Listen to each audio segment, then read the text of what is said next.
অ্যাপটেবল stage 1 দিই, তারপর stage 2, আর এবার কিন্তু ওকে দিচ্ছি স্টেজ 3। ওর দিম্মার ছবি, বাপরে বাপ, দেখতে পাচ্ছ ও একদম চড়ে গেছে ছবির উপর। এবার আর ছবিটা মনে হচ্ছিল আমি একটুকের জন্য মনে হয় আমার অ্যালবামটা ছিঁড়েই নেবে। Hey guys, welcome back to my channel. তো কেমন আছো ভাই? গাইস, জানি আমি তোমরা অনেকে আমার উপর রাগ করে আছো, কারণ অনেকটা দিন থেকে তোমরা দিব্যাকে ভালো করে দেখতে পাচ্ছ না, আমি তোমাদের সাথে ব্লগগুলো শেয়ার করতে পারছি না। গাইস, সত্যি কথা বলতে এই কটা দিন ধরে একদমই সময় পাচ্ছি না। জাস্ট ঘুরতে গেছিলাম মামাবাড়ি, তার জন্য ভিডিও টিডিও একদমই বন্ধ করা হয়ে গেছে। তো আমি চেষ্টা করবো সামনে থেকে রোজ রোজ তোমাদের সাথে ভিডিওগুলো শেয়ার করতে। তো গাইস, আজকে সকালটা কিন্তু খুবই ঠান্ডা ঠান্ডা ওয়েদার ছিল। তো তোমরা জাস্ট দেখতে থাকো দিব্যার আজকে দিনটা ঠিক কেমন কাটলো। তো প্রথমেই ও যেহেতু ঘুমোতে ছিল, তো ঘুমোনোর মধ্যে কিন্তু আমি ওর নখগুলো ট্রিম করে দিই, কারণ যখন ও ঘুম থেকে উঠে পড়বে তখন কিন্তু আমি আর ওর নখগুলো ট্রিম করতে পারবো না। খুব নড়াচড়া করবে তো খুব অশান্তি করবে। তো তারপর নখগুলো ভালো করে ট্রিম করে আর এখানটায় আঙুলগুলো মুছে দিচ্ছিলাম, হয়তো মুখে আঙুল দিয়ে দেবে তার জন্য। তো আঙুল টাঙুল মুছে দেওয়ার পর আজকে যেহেতু ওয়েদারটা খুব বেশি ভালো নয়, রোদ্দুরও ওঠেনি, আর এর মধ্যে দিব্যার একটু ঠান্ডা লেগে গেছে, বুঝতে পারছো ঠান্ডার দিন। আর রাতে একদমই ব্ল্যাঙ্কেট ও গায়ে রাখেই না, তুমি যতবার দাও না কেন ও ফেলবে। তো একটু হালকা হালকা ঠান্ডা লেগেই যায়। তো তার জন্য আমি আর ওকে আজকে স্নান দেবো না। হ্যাঁ, আমি জানি স্নানটা বাচ্চার জন্য খুব বেশি দরকার। তো আমি ওকে প্রত্যেকদিনই স্নান দিই, স্নান না হলে ওরই ভালো লাগে না শরীরে, আমার মনে হয়। তো তবুও আজকে দিচ্ছি না, জাস্ট একটু শরীরটা মুছিয়ে নিচ্ছি আর একটু ওকে ভালো করে ফ্রেশ করে একটু তেল মাখিয়ে দেবো। একটু তেল মালিশটা হলে ও একটু শরীরের মধ্যে আরামটা পাবে।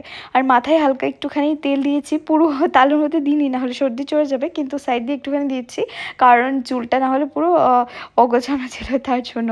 তো তারপর এদিকটা দেখো টিভি দেখে দেখে খুব মজা নিচ্ছিল, আর আমি ওকে এবার ড্রেস পরিয়ে একদম রেডি করে ফেলেছি। হ্যাঁ, দিব্যা যতক্ষণ ঘুম থেকে ওঠে না না, আমাদের মনে হয় যে সকালই হয়নি। কত তাড়াতাড়ি দিব্যাটা বড় হয়ে যাচ্ছে না চোখের সামনেই। 1 বছর পূর্ণ হয়ে গেছে কিন্তু দিব্যার। কিন্তু দেখো, আমার কিন্তু মনে হয় ও যেন কালই ওকে সবে কুলে নিয়েছি। হ্যাঁ, আমি যখন ওকে ফার্স্ট কুলে নিই তখনই কিন্তু ভেবেছিলাম যে ওর লালন পালনে কোনো কিছু কমে হতে দেবো না। মনে করো ওর এক একটা টয়েস থেকে দৌড়ে ওর খাওয়ার দাওয়ার সব কিছু কিন্তু আমি খুব ভালো করে খেয়াল রাখবো। দিব্যা যখন ছোট ছিল তখন কিন্তু মোস্টলি আমি ওকে ব্রেস্ট ফিডই করাতাম, কারণ বাচ্চার কাছে মায়ের দুধই কিন্তু বেস্ট প্রথমত। তারপর যখন আমি দিব্যাকে কোথাও একটা বাইরে নিয়ে যাই বা কোথাও কোনো কাজের জন্য দিব্যাকে বাড়িতে রেখে যাই, তখন কিন্তু আমি দেখলাম যে দিব্যার একটা ফর্মুলা মিল্কেরও দরকার, কারণ অনেক সময় অনেক জায়গায় কিন্তু ব্রেস্ট ফিডটা করানো যায় না। তো আমি ডিসাইড করলাম যে ওকে একটু একটু করে ট্রাই করব ফর্মুলা মিল্কটা ব্রেস্ট মিল্কের সাথে দেওয়ার, যাতে ও ব্রেস্ট মিল্কের সাথে সাথে ফর্মুলা মিল্কেও কমফোর্টেবল হয়ে যায়, আর যখন আমি ওকে সলিড ফুডটা দেবো ও খুব ইজিলি খেয়ে নিতে পারে। তারপর যখন দিব্যার 3 মাস বয়স তখন কিন্তু আমি ওকে ফর্মুলা মিল্কটা দেওয়া স্টার্ট করি, কিন্তু ওর একদমই স্যুট হচ্ছিল না, ও খুব কান্না করতো। তারপর আমরা ডক্টর কনসাল্ট করি। তারপর হ্যাঁ, আমরা যে ফর্মুলা মিল্কটা ওকে দিয়েছিলাম ওটা ওর স্যুট করছিল না, ওর পটিও সফট হচ্ছিল না, ও খুব চিড়চিড়া ভাব অনুভব করতো। তারপর ডক্টর কিন্তু আমাদের রেকমেন্ড করেন আমাদের আগের ফর্মুলা মিল্কটা চেঞ্জ করে অ্যাপটেমিল্ক স্টেজ 1। তারপর আমরা ডক্টরকে জিজ্ঞাসা করি যে এটার মধ্যে ঠিক কী কী ইনগ্রেডিয়েন্টস আছে, এটা আমাদের বেবি ডাইজেস্ট হবে তো, আগেটাতে তো খুব ভীষণ প্রবলেম হয়েছিল। তারপর ডক্টর আমাদের বলে যে অ্যাপটেমিলের মধ্যে আছে calcium, magnesium, vitamin D and K, এরকম অনেক ইনগ্রেডিয়েন্টস কিন্তু এটার মধ্যে আছে। তারপরেও এটার মধ্যে আছে প্রিবায়োটিক HMOS, যেটা ব্রেস্ট মিল্কের 3rd largest solid ingredients. HMOS বাচ্চাদের পেটে ইনফেকশন হতে বাঁচায়। তারপর কিন্তু আমরা দিব্যাকে এটা দেওয়া স্টার্ট করে দিই। অ্যাপটেমিল্ক স্টেজ 1 কিন্তু দিব্যা অ্যাকসেপ্ট করে নেয়, কারণ ওর পটিও সফট হচ্ছিল আর ও খুব ইজিলি ডাইজেস্ট করতে পারছিল, আর ওর কিন্তু ইরিটেশনও হচ্ছিল না। অ্যাপটেমিল্ক স্টেজ 1 দিই, তারপর স্টেজ 2, আর এবার কিন্তু ওকে দিচ্ছি স্টেজ 3। এরপর যখন আমি দিব্যাকে সলিড ফুডটা দেবো ও কিন্তু খুব ইজিলি অ্যাকসেপ্ট করে নিতে পারবে। হ্যাঁ সত্যি, আমি কিন্তু ফুল স্যাটিসফাইড হই যখন আমি অ্যাবসেন্স থাকি না, মানে আমার বাচ্চার পেটটা ভরা থাকে, তো আমার মনটা খুব ভালো থাকে।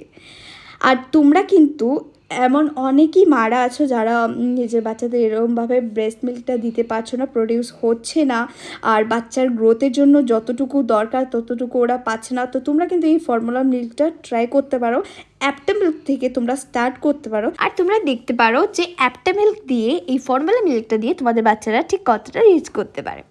তো তারপরে দিকে সোনার খাওয়ানো কমপ্লিট করে এবার কিন্তু সোনার মুখটা মুছিয়ে দিচ্ছিলাম। আর সোনা ভীষণ অস্বস্তি ফিল করছে, সোনার এগুলো একদমই পছন্দ নয়। ওর ও এখন এই ওয়াইপসটা দিয়ে খেলবে। তো মুখটুক মুছে আমি জাস্ট ওটা খুলবো, ও আমার হাত থেকে কেড়ে নিয়ে নিয়েছে। তো এবার ওর হাতটা আমি মোছাচ্ছি, ও দেখতে পারবে তোমরা ওর নিজে নিজে মোছানোর চেষ্টা। এই যে দেখো তোমরা জাস্ট দেখো, ওটা নিয়ে জাস্ট টানা হেঁচড়াটা করছো, আমার হাত থেকে ছাড়িয়ে দিল। তো তারপর এবার ওর হাত থেকে এটা নিয়ে ওর মুখ টুক তো মোছা হয়ে গেছে, এবার এই জায়গাটা একটুখানি পরিষ্কার করে নিলাম, যেহেতু একটুখানি পরিনি বাট তবুও একটুখানি হালকা পরিষ্কার করে নিলাম। তো এবার কিন্তু আমি আবার রান্না করতে যাব, সোনাকে যেহেতু খাইয়ে দিয়েছি এবার আমি পুরোপুরি কমপ্লিট হলো যে কাজটা।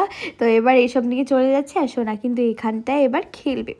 তো এই দেখো ওই দিকটা এখানে ওকে দাঁড় করিয়ে আমি কিন্তু চলে যাচ্ছি, ওয়ার্কার মধ্যে ওকে রেখে এই দিকটা চলে যাচ্ছে। আমি গিয়ে কিন্তু কেটে নিয়েছি একটুখানি বেগুন। তো বেগুনটা খুব ভালো করে ধুয়ে যখন আমি এমনিতেই বেগুন নাকি শুনেছি মানে ধুয়ে কাটতে হয়, তার জন্য ওরে বাবারে বেগুন কাটতে গিয়ে কী অবস্থা, বেগুনের মধ্যে ছিল পোকা। খুব কষ্ট করে কাটলাম, তারপর মিক্সির মধ্যে মশলাগুলো সব পেস্ট করলাম, তারপর হালকা মশলা কষিয়ে তারপর মাছের ঝোল টোল দিয়ে মাছটা ছেড়ে এই বেগুন দিয়ে মাছের চচ্চড়িটা বানালাম। আজকে আর কিছুই বানিয়েনি, শুধু বেগুন দিয়ে মাছের এই চচ্চড়িটা বানিয়েছি।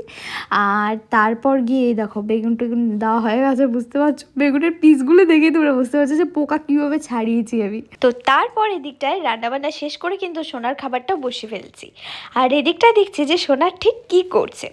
তো গাইস সোনাকে যেহেতু একটু আগেই খাইয়েছি একটুখানি হালকা ফুলকা দুধ, তো তারপর কিন্তু আমি সোনাকে এবারটা আর মানে তৎক্ষণাৎই কিন্তু ওকে আর খাওয়াচ্ছি না, আমরা খেয়ে তারপর কিন্তু গিয়ে সোনাকে খাওয়া হচ্ছে।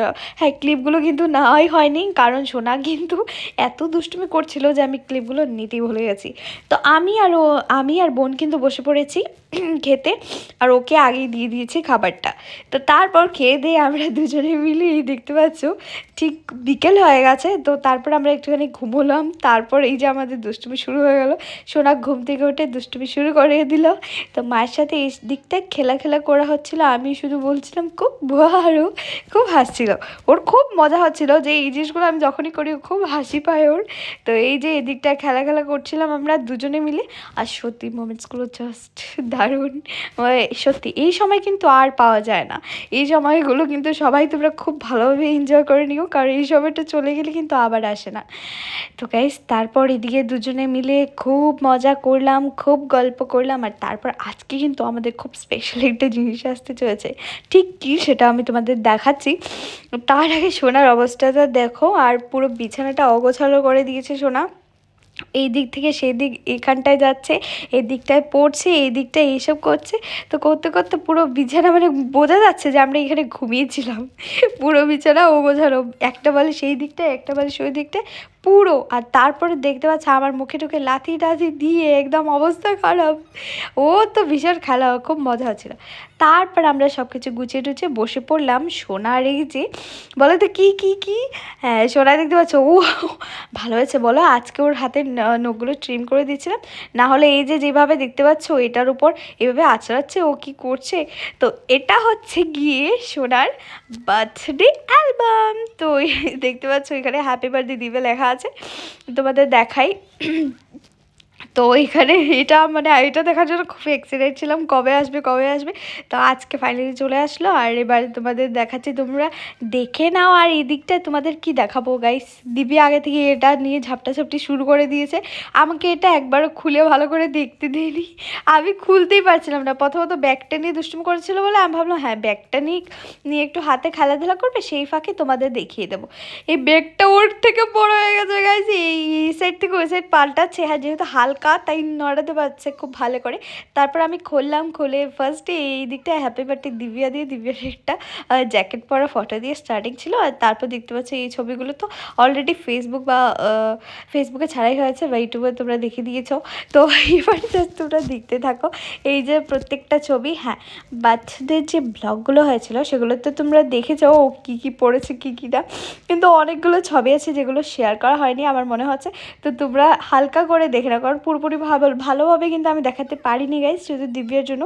একটু পরেই তোমরা দেখতে পারবে ও কীভাবে ঝাপটি মানে ওর পুরো আকর্ষণ মানে এই দিকটাই কিন্তু ছিল, ও এই দিকটায় এসে ঝাপটি মারবে। হ্যাঁ, কিন্তু আমি ওকে একটুখানি সরিয়ে রাখছিলাম যে ধরিস না বাবা, একটুখানি দেখে নিই।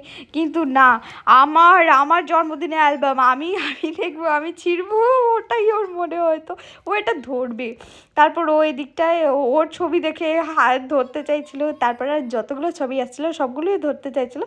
তো এই যে এই দিকটা দেখো, প্রত্যেকটা ছবি ভীষণ ভালো লাগছিলো দেখে ওই দিনটা পুরোপুরিভাবে মানে কি বলবো, এই দিনটা আমাদের জন্য ভীষণ স্পেশাল ছিল। আর সত্যি এই দিনটা কথা মনে পড়ে গেলো, আরও খুব ভালো করে মনে পড়ে গেলো কী কী হয়েছিল না হয়েছিল সবগুলো মোমেন্ট, এখানে ছবিও আসছে না তো আরও বেশি ভালো লাগছিলো। তো তারপর দেখতে পাচ্ছ এদিকটা একটার পরে একটা আমি ফটো এদিকটা তুলছি আর এদিকটা দিব্যাকে সরাচ্ছি, আবার তুলছি আবার দিব্যাকে সরাচ্ছি, ওকে সরাতে পারি না, ও আবার চলে আসে, সরাতে পারি না আবার চলে আসে।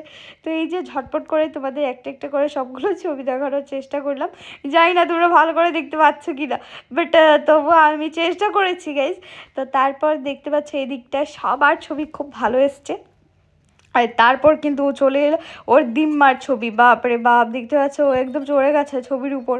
এবার আর ছবিটা মনে হচ্ছিলো আমি একটুকের জন্য মনে হয় আমার অ্যালবামটা ছিঁড়েই নেবে, কিন্তু যাই হোক ছিঁড়লো না। তো ওই দিকটায় ও খুব লাফালাফি করার পর এটা ছাড়তেই চাইছিল না। তারপর ভাবলাম না, ওকে আর একটু দূরে সরিয়ে জাস্ট একদম স্পিডে তোমাদের দেখিয়ে দেবো, ওর জন্য আমি মনে হচ্ছে না ভালো করে অ্যালবামটা দেখতে পারবো। পরে যখন ও ঘুমোবে না তখন খুব ভালো করে এটা খুলে অ্যালবামটা চেক করে একটু ছবিগুলো ঠিক কেমন এসছে কেমন না, সবগুলো তো আর দেখিনি। তো তার জন্য একটু ভালো করে ও দেখলাম না ব্যাগটা ওই দিকটা গিয়ে ধরছে, তো তৎক্ষণাৎ আমি কিন্তু খুব ভালো করে ছবিগুলো দেখছিলাম। তো এদিকে থামি, তারপরে সবাইকে এক করে দেখে নিলাম। ও এই ছবিটা দেখো জাস্ট গাইস, ভাইয়ের সাথে আমার এই জামাল কুসু ছবিটা, এটা আমি পাইনি, এই ছবিটা ছাড়া হয়নি, কিন্তু এটা দেখো তোমরা। তারপরে এই যে বেস্ট ছবি লেগেছে গাইস, এটা আমার খুব ভালো লেগেছে।